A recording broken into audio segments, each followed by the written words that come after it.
Bonsoir tout le monde. Je suis contente que vous soyez là ce soir malgré les caprices de Dame Nature. Alors, je le répète, mon nom est Chantal Tardif et je suis une entrepreneure jusqu'au bout des doigts. J'ai compris, après plusieurs congédiements, pas toujours bien acceptés, que j'étais une très mauvaise employée. Je suis comme les gens qui sont faits pour être à leur propre compte. Donc, je suis courtier immobilier pour l'agence immobilière Sotheby's et je suis, comme il l'a dit tantôt, présidente fondatrice du Salon Vivre en Solo, un salon qui est dédié aux célibataires et qui est présenté à la Place Bonaventure du 14 au 16 février prochain. Avant d'oublier, j'aimerais remercier Patrick Ramirez pour m'avoir donné l'opportunité de me joindre à cette merveilleuse brochette de conférenciers. Mais j'ai une confidence à vous faire. Je ne suis pas une conférencière professionnelle. C'est pour ça que j'ai ma feuille, j'en ai besoin, c'est mon filet de sécurité. Mais ce soir, j'ai envie de vous parler de résilience, de persévérance et de courage.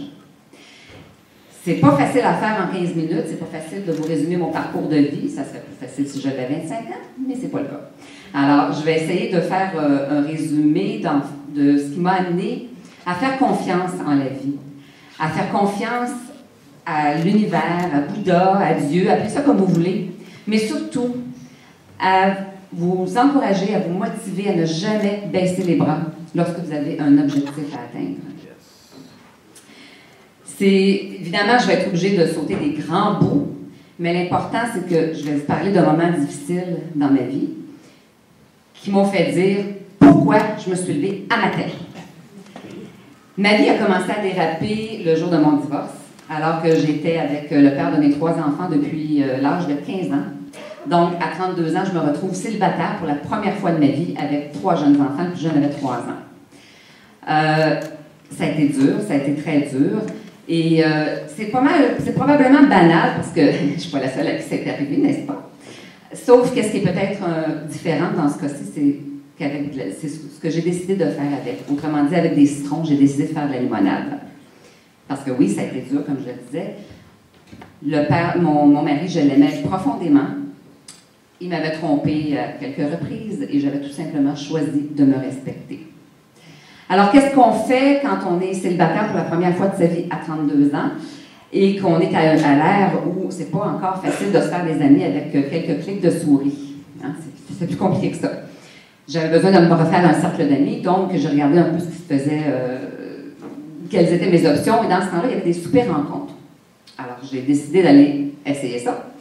Je suis allée à 2 super rencontres et j'ai haï ça pour mourir. Parce que moi, je suis une hyperactive, j'aime ça quand ça bouge. Alors, être assise pendant 3 heures de temps entre 2 messieurs avec qui je n'avais pas nécessairement des affinités, c'était vraiment pas ma tasse de thé. Comme on n'est jamais si bien servi. J'aurais jamais pu mettre ça. Enlève-le. Bonne idée.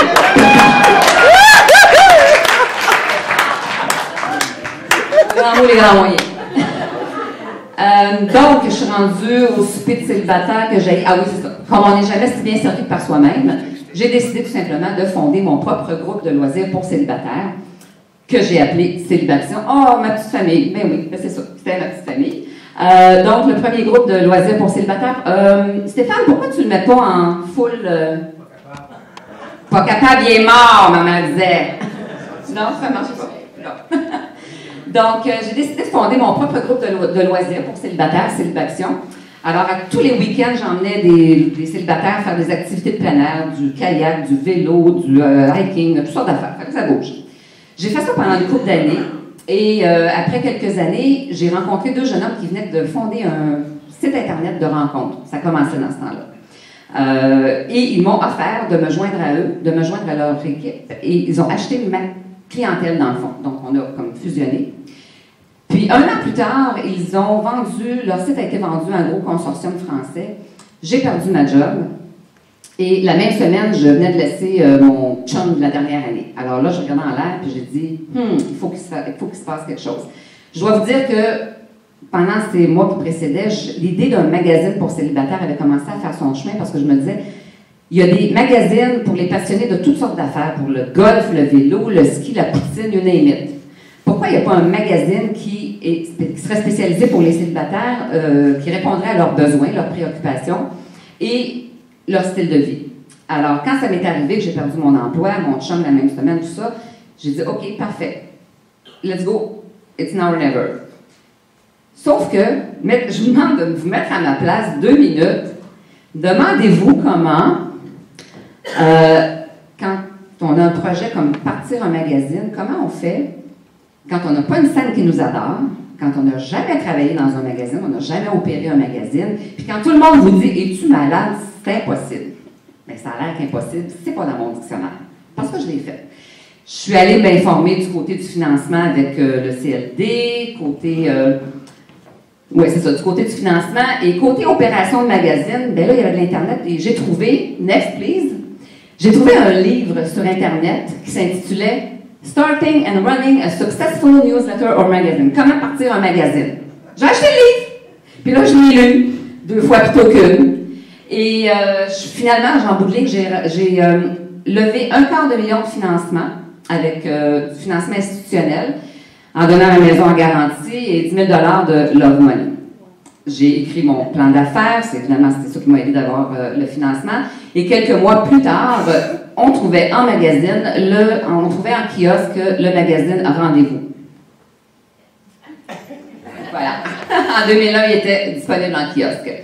Ça a été une aventure extraordinaire. Malheureusement, 2 ans plus tard, j'ai dû fermer le magazine faute de rentabilité parce que, évidemment, quand on n'est pas dans le giron des Québécois et transcontinentales de ce monde, quand on est un éditeur indépendant, c'est pas évident de faire sa place. Mais je l'ai fait. Merci. Je l'ai fermé vraiment à la mort dans l'âme parce que je m'étais donné corps et âme. J'avais travaillé 80-100 heures par semaine. C'était mon bébé. De toute évidence, je suis passée à 2 doigts de la faillite parce que j'avais donné, et ayant donné ma maison en garantie, ben, j'ai décidé de la réhypothéquer plutôt que de la perdre. Alors, il a fallu que je me trouve un job. Je suis retournée à salaire. Je suis retournée, j'ai trouvé un travail dans une multinationale. Et devinez quoi? Au bout d'1 an, ils m'ont sacré dehors. Ils m'ont fait comprendre que je n'étais pas dans le moule corporatif et que je prenais trop de place. Êtes-vous surpris? Bon, OK, qu'est-ce que je fais rendu là? J'avais développé les dernières années une expertise dans un logiciel de gestion de relations clients qui s'appelle ACT. Et j'étais vraiment rendue très, très, très bonne là-dedans. Alors, j'ai fondé Organimax avec le désir d'aider les PME et les petites entreprises à bénéficier de cette expertise-là. J'ai fait ça pendant une couple d'années. Il ne faut pas vous oublier que pendant tout ce temps-là, j'élève toute seule mes 3 enfants. Donc, je travaillais, j'avais ma petite boîte de consultation, Organimax. Et on pèse sur le bouton avance rapide. J'ai maintenant un conjoint. Mes 2 plus vieux sont partis, volent de leurs propres ailes. Et mon conjoint se fait offrir une opportunité d'aller travailler en Amérique du Sud, en Guyane anglaise, pour être bien précise, à Guyana. Alors là, j'ai le choix, ou bien de perdre mon homme, ou bien de laver les bobettes de mon fils, 1 fois par semaine, et peut-être de souper avec 2-3 fois par semaine. Le choix était évident, mais déchirant pour le cœur d'une mère. Mais il faut dire que mon bébé, là, il avait 19 ans, il mesurait 6 pieds, quand même. Donc, j'ai aidé mon fils à se trouver un appartement. J'ai vendu ma maison, j'ai mis mes meubles en entrepôt, j'ai plié bagages en me disant « Je suis parfaitement bilingue, en Guyane, on parle anglais, je suis capable de me trouver des clients au Québec, je vais m'en trouver en Guyane, il n'y a pas de problème. » Là, je suis obligée de faire vite. Je vais vous sauter, je fais grâce de toutes les péripéties et les aventures que j'ai vécues en Amérique du Sud.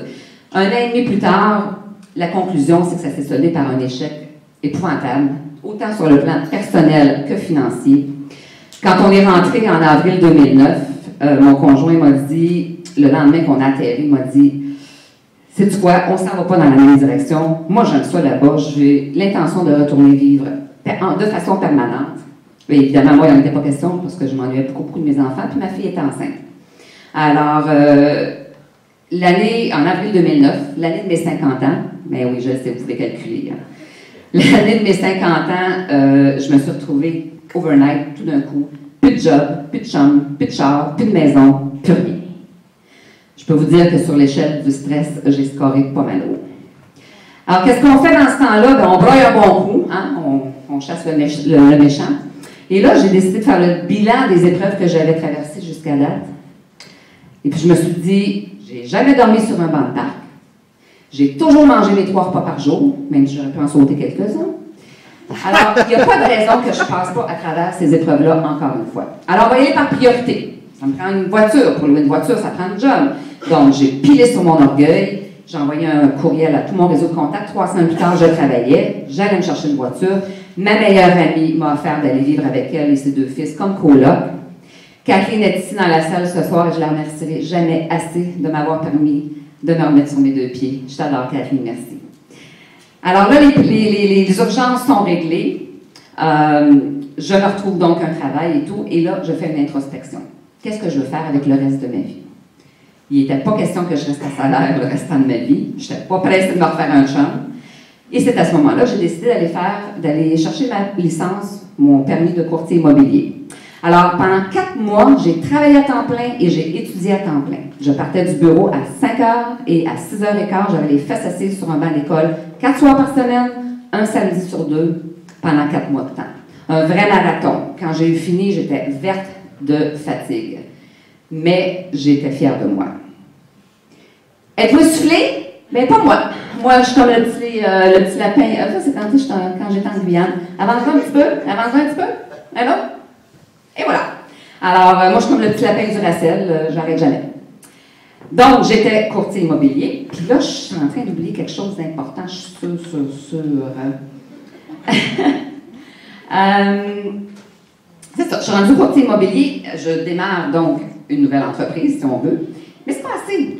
Parce que le bout que j'ai oublié de vous dire, c'est que quand j'avais le magazine, c'est là que j'ai commencé à penser que c'était important, que ça serait le fun d'avoir un salon pour les célibataires. Donc, un événement qui rassemblerait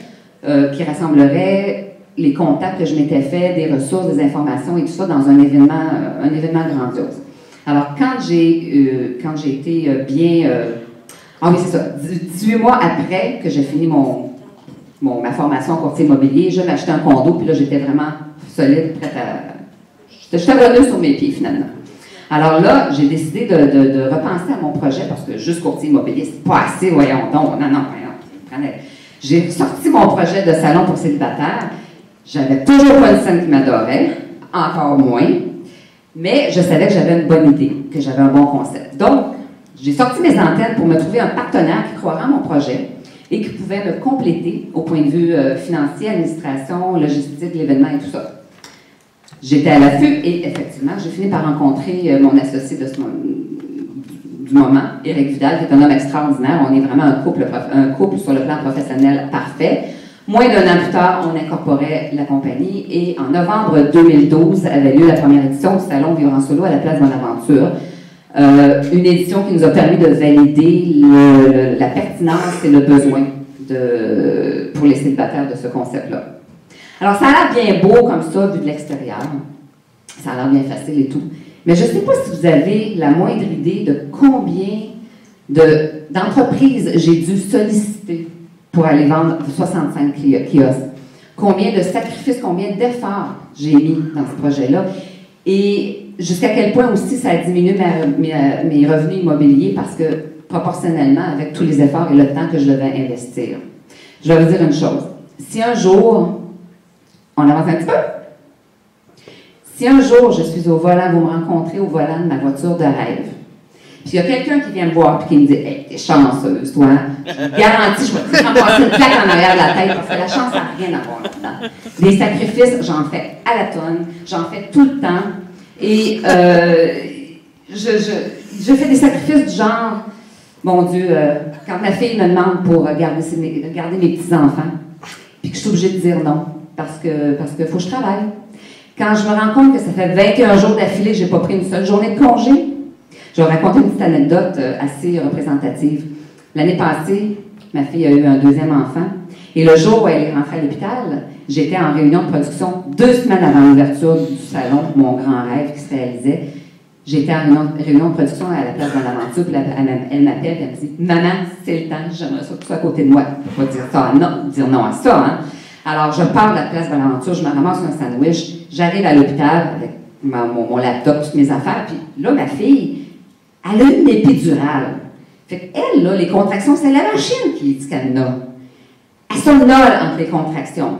Moi, je suis là, ben, c'est parce que j'ai de l'ouvrage, hein? Beaucoup d'ouvrages. Les courriels, ça rentre. J'ai une tonne d'affaires à faire. Alors, je m'installe, laptop sur les genoux. Puis là, l'infirmière rentre, je dis « Pardon, madame, est-ce que vous avez du Wi-Fi ici? » Elle m'a regardée, puis si elle avait eu des couteaux à la place des yeux, je ne serais pas là ce soir. Elle devait dire, non, mais quelle espèce de mère indigne, que c'est ça? Mais ma fille, elle sentait rien. Alors, je travaillais. Donc, quand je vous parle de sacrifice, là, c'est non-stop tout le temps. Si un jour vous enviez des gens qui ont réussi, demandez-vous jusqu'où vous êtes prêt à faire des sacrifices pour atteindre vos buts. Demandez-vous si votre désir de réussir est plus grand que votre peur d'échouer. On m'a souvent demandé pourquoi je m'acharnais tant et j'étais tellement obsédée par les célibataires, par rendre service aux célibataires. Puis pendant longtemps, je ne savais pas quoi répondre, je ne savais pas quoi dire. Jusqu'à ce que je réalise que... Moi, je suis une femme forte, hein? Jusqu'à ce que je réalise que, dans le fond, j'avais tellement minimisé, j'avais tellement diminué la douleur et la peine que mon divorce m'avait causé, que tous les efforts pour essayer d'aider les célibataires à faire contre mauvaise fortune, bon cœur, bien, au fin fond, là, c'est moi que j'essayais d'aider pour atténuer ma propre souffrance. Puis je l'ai compris. Je termine en vous disant, quand on réussit, on a tout le mérite d'avoir réussi. Mais quand on échoue, on a quand même beaucoup de mérite. On a le mérite d'avoir essayé, on a le mérite d'avoir tout donné. J'ai échoué beaucoup dans ma vie, mais je continue quand même à essayer de réussir. Je vous remercie beaucoup d'être là. Et une chose est certaine, c'est que je ne mourrai pas en me disant « j'aurais donc dû ». Si j'ai des célibataires dans la salle, j'ai des petits coupons rabais pour l'entrée au salon du 14 au 16 février à la place de l'Aventure, et je vous remercie beaucoup de votre attention.